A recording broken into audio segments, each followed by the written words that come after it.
There is a moment where we stand at the crossroads of a choice, believing ourselves to be the ones deciding, the ones steering our course. The mind presents its options, this or that, yes or no, constructing a story in which we are the central figure, the chooser. But what if this sense of decision making is not what it appears to be? What if the experience of choice is simply the surface play of a deeper movement, an unfolding that was never separate from the whole? We experience life as both wave and particle, both expansive and seemingly fixed.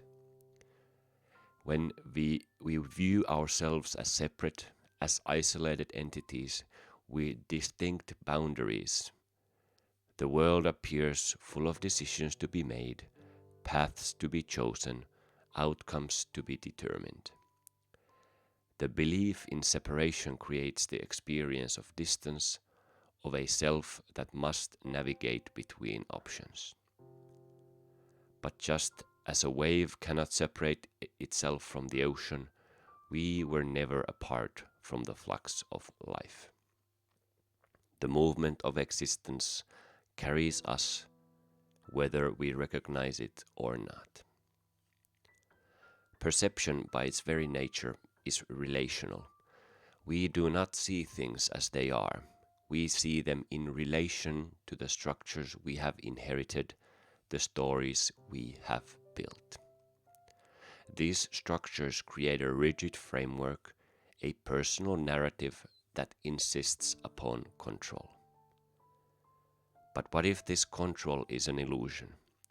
What if the very act of choosing is simply an expression of a movement that is already in flow? The river does not choose its course. It follows the lay of the land, shaped and reshaped by the terrain it encounters. And yet it moves. Holokinetics describes life as a continuous field of energy in motion, an electromagnetic flux that births form and experience. It is not that we have free will or lack of it. Rather, free will is a concept that emerges within a larger movement. The experience of a separate self, grasping at control, is like a ripple in the vastness of the sea, distinct in its moment, but never apart from the whole. When we loosen our hold on the idea of personal agency, something remarkable happens. Instead of feeling powerless, we feel liberated. The weight of decision-making, the burden of control dissolves. Life is not something we must shape and force into being. It is something we are already a part of. The tension of choice gives way to the ease of participation.